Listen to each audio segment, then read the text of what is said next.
Coucou, c'est Karen sur la chaîne de Cas Concret. Je suis super ravie de vous retrouver.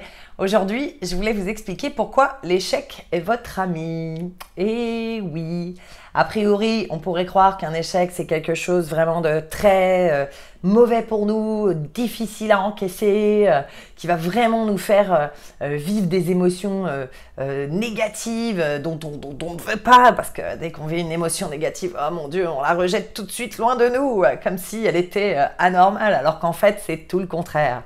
Mais revenons à l'échec. Alors, l'échec, pourquoi l'échec, c'est votre ami? Bah écoutez, pour moi, l'échec, déjà, c'est une opportunité de se dire qu'il y a quelque chose qui ne va pas, puisque quand vous subissez un échec, en général, ça vous met un gros stop dans votre vie, et puis que ce soit, je sais pas, un échec amoureux, enfin un échec sentimental, ou un échec dans le travail, etc. Enfin, en tout cas, c'est vraiment le moment où on va se remettre en question et où on va se dire, attends, là, qu'est-ce qui s'est passé? Pourquoi moi? Alors attention, je sais qu'en général, on a tout de suite tendance à se victimiser un petit peu, en se disant que c'est pas juste, c'est comme ça, on est comme ça les êtres humains. Mais si vous avez conscience qu'on se victimise assez facilement alors qu'il n'y a pas forcément de raison, et ben vous allez voir que du coup on devient tout de suite vachement moins victime, parce que forcément quand on a conscience des choses, et ben elles s'évaporent. Voilà. Ce à quoi on résiste persiste, et puis si on accepte de se dire ah oui, c'est vrai que là je fais peut-être un petit peu ma victime, mais bon, c'est parce que je suis très très contrariée, et ben vous avez le droit, c'est autorisé aussi. En tout cas, l'échec, voilà. Donc, pour en revenir à ça, je voulais vous dire, l'échec, il va vraiment être dans un mode où il va vous enseigner quelque chose. Pourquoi vous avez l'impression que vous allez refaire tout le temps, par exemple, prenons le cas des relations amoureuses, pourquoi vous allez avoir l'impression que vous allez tout le temps refaire la même relation amoureuse qui va vous mener à l'échec? Eh ben, déjà, tout ça, ça vient des blessures qu'on a eues dans notre enfance, des blessures de rejet. D'ailleurs, il y a un bouquin qui est super bien, qui s'appelle les 5 blessures, de Louise, je ne sais plus comment, Bourbeau, je crois, Bourbeau ou Bourgoin, à vérifier. Mais en tout cas, voilà, dans ce bouquin, vous allez vraiment vous rendre compte, c'est un best-seller, hein, il s'est vendu à des millions d'exemplaires, vous allez vraiment vous rendre compte pourquoi vos propres blessures sont celles-ci. Donc il y a 5 blessures, on a tous un peu des 5, mais en fait on en a surtout certaines qui sont dominantes. Donc ça vient de l'éducation par rapport à ce qu'on a vécu avec nos parents quand on était jeunes. Donc en fait c'est avec nos parents qu'on construit nos premières relations.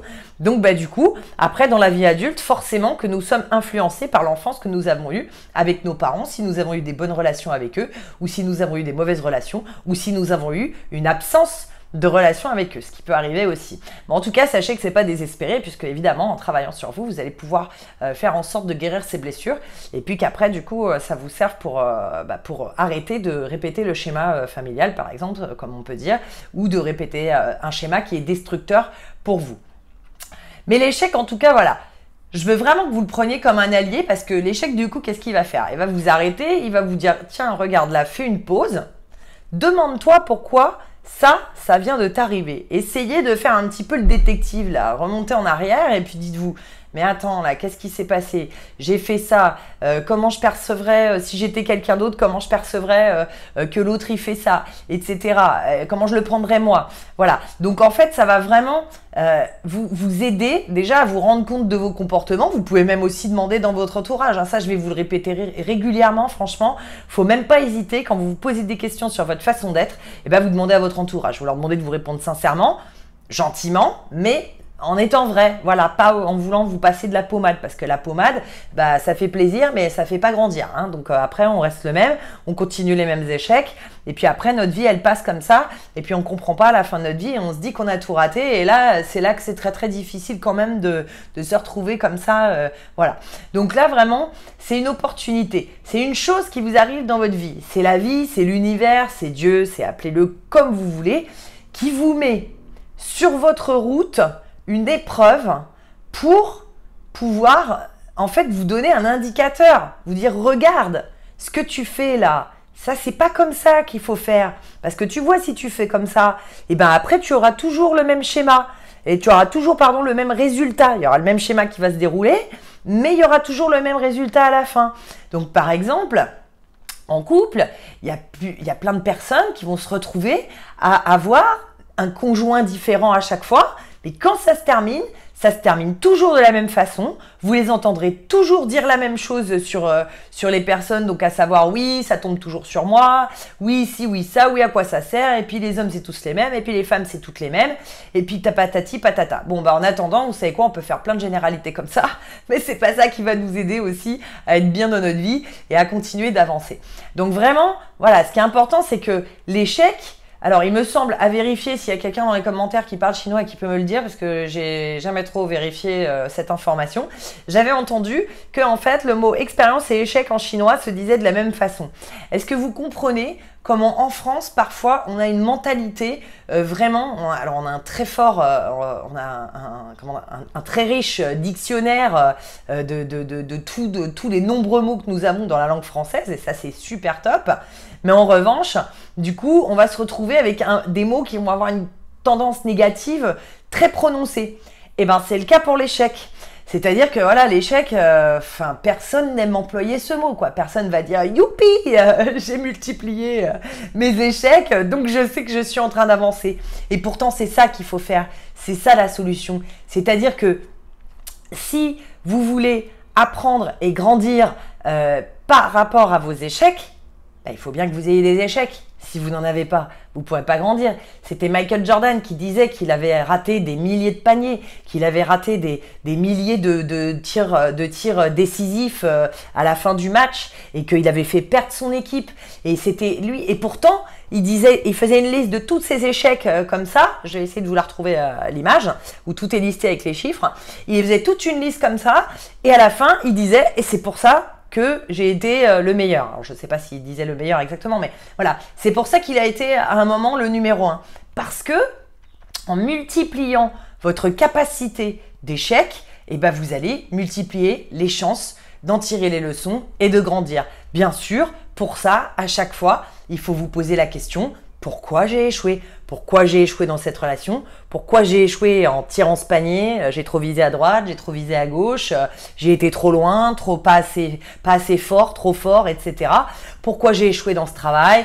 Eh ben peut-être que du coup, j'étais pas assez investi, ou parce que je m'en fous, parce que ce travail de toute façon il me plaisait pas, ou des choses comme ça. Il y a toujours une raison à votre échec. Mais la raison, elle n'est pas forcément mauvaise pour vous. C'est-à-dire que dans la vie, s'il y a des choses qui vous arrivent que vous ne voulez pas, bien évidemment, si vous allez quand même vers le chemin que vous ne voulez pas, c'est logique. Vous vous imaginez pas que vous allez avoir un résultat positif en faisant des choses de manière négative. C'est impossible. C'est-à-dire que vraiment, vous vibrez ce que vous voulez. Donc, à partir du moment où vous vibrez l'échec, bah, vous allez récolter de l'échec. La loi d'attraction, vous savez, elle est très, très, très obéissante. Hein. C'est vraiment, ça, je le répéterai très souvent, elle est très, très, très obéissante.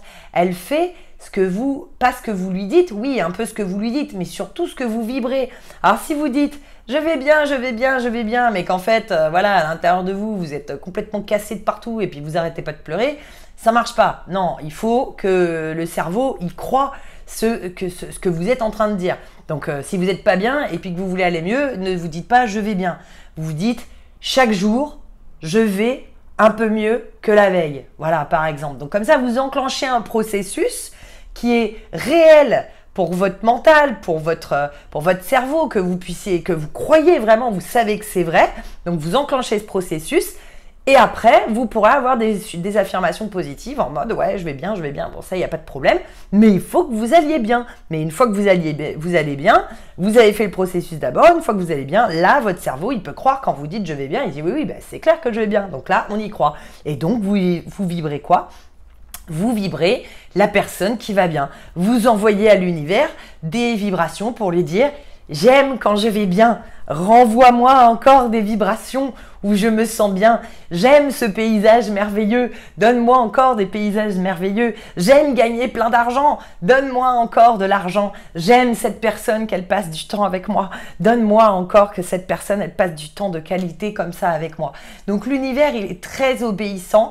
Donc c'est pour ça, retournez les choses à l'envers. Faites que vos échecs deviennent une force.